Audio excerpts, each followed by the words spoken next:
Assalamualaikum warahmatullahi wabarakatuh. Pada video kali ini, kami dari kelompok 4 ingin menyampaikan sedikit materi tentang pendidik dan peserta didik dalam perspektif pendidikan Islam. Perkenalkan, nama saya Lailatul Maulidah Kafa dari PAI 4 dengan NIM 2025010118. Perkenalkan, nama saya Asfa'mun Fakih, biasa dipanggil Fakih. 2501014142. Perkenalkan, nama saya Fairuz Nisal Ul Azalia, NIM 2025010143. Mari kita simak videonya bersama-sama. Baik, di sini saya akan menjelaskan pengertian peserta didik. Peserta didik dalam Islam tidak hanya dianggap sebagai siswa biasa, tetapi dianggap sebagai 1. Muta'alim, orang yang belajar, 2. Mutarabbi, orang yang dididik dan diasuh, dan 3. Muta'adib, orang yang diajarkan adab dan akhlaknya. Nah, jadi peserta didik adalah pribadi yang unik, aktif, dan sedang berkembang menuju kesempurnaan akhlak dan ilmunya. Saya akan menjelaskan tentang potensi menjadi peserta didik. Jadi peserta didik itu harus mempunyai dasar, salah satunya yaitu mempunyai kecerdasan akal, indrawi, dan juga agama. Yang mana ketiga tersebut menjadi suatu dasar. Yang pertama itu ada indrawi. Seorang peserta didik maka harus mempunyai kesehatan jasmani, salah satunya itu mata, pendengaran, dan juga percakapan yang bijak. Artinya ketika seorang mempunyai jasmani yang sehat, maka matanya itu digunakan untuk membaca, telinganya itu digunakan untuk mendengarkan daripada nasihat-nasihat guru, dan juga mempunyai akal. Akal itu digunakan untuk berpikir. Seseorang yang mempunyai akal cerdas, akal yang sehat, maka itu akan menggunakan akalnya sesuai dengan apa yang difungsikan.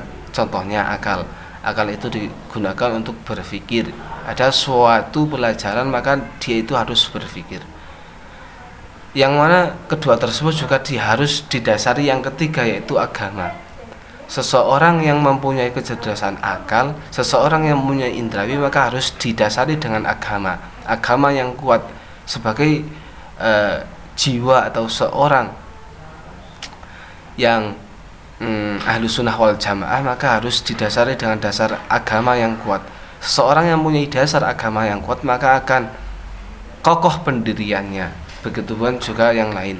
Maka seorang peserta didik itu harus mempunyai kecerdasan akal, juga mempunyai kespiritualan yang tinggi, juga mempunyai indrawi yang sehat. Etika peserta didik dalam Islam sangat dijunjung tinggi. Beberapa di antaranya yaitu: 1. Membersihkan hati sebelum belajar. 2. Niat ikhlas karena Allah. 3. Menghormati guru dan ilmu. 4.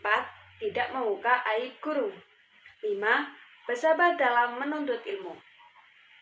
Etika ini menjadi kunci agar ilmu yang kita peroleh dapat bermanfaat untuk kita dan orang lain.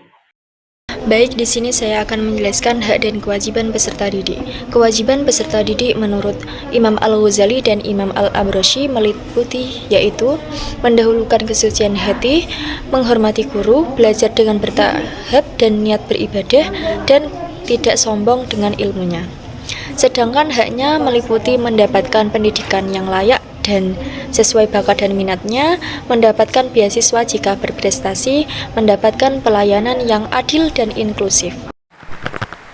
Jadi kesimpulannya adalah kita sebagai peserta didik itu harus memiliki atau menguasai kedua ilmu, yaitu ilmu dunia dan juga ilmu akhirat, ilmu umum dan juga ilmu agama, ilmu spiritualitas.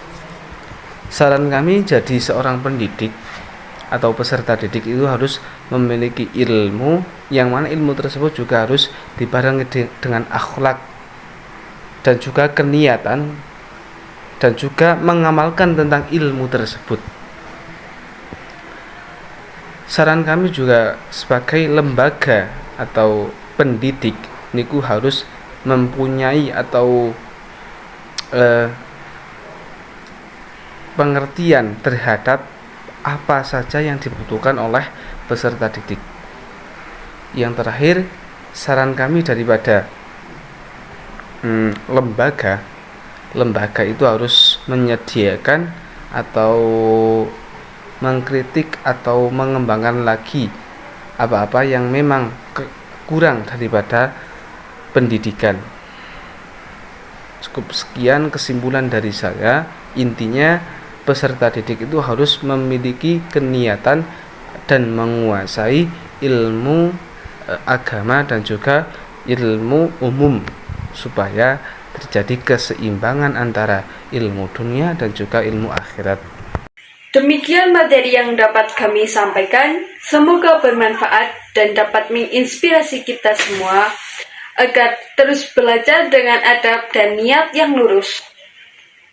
Wassalamualaikum warahmatullahi wabarakatuh.